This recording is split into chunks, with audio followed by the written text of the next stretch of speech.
So my drawings have become like a daily journal for me because I wanted to focus on telling visual stories in my pictures, and I thought the best, easiest way to do that is just to draw little snapshots of my day on a given day.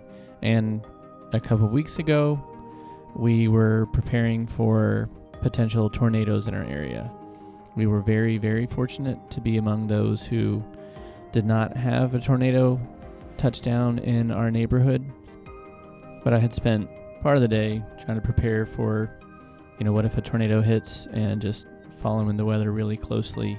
And this picture is a really fair representation of what was on my mind, because I'm just thinking about how scary tornadoes are and our kids, because that's what goes through your mind in those situations.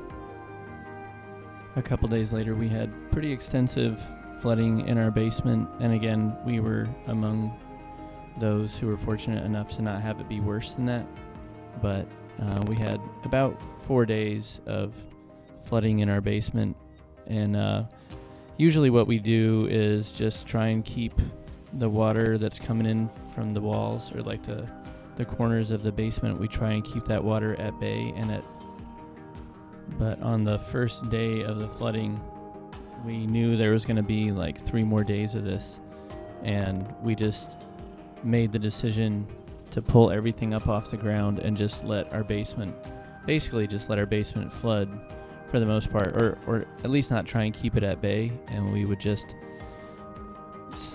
send our boys down to run the shop vac over the water every hour or so, or maybe every 2 hours, which they really enjoyed, and it helped us keep the water off the ground.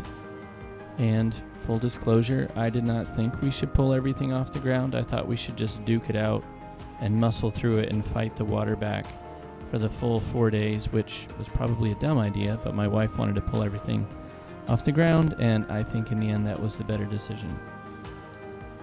And if you're wondering if we have put our basement back together since this happened, no, we have not. But we were able to get it dried out, so that was the most important thing. And if anyone is wondering what Watson, our dog, whom I reference in basically all of my other videos, if you're wondering what he is like during a tornado warning situation, he's basically oblivious, which is kind of what you want in a dog, except for the fact that he's scared to go down our stairs, so I have to carry him down our stairs. But he's great. All right, that's it. Thanks for watching.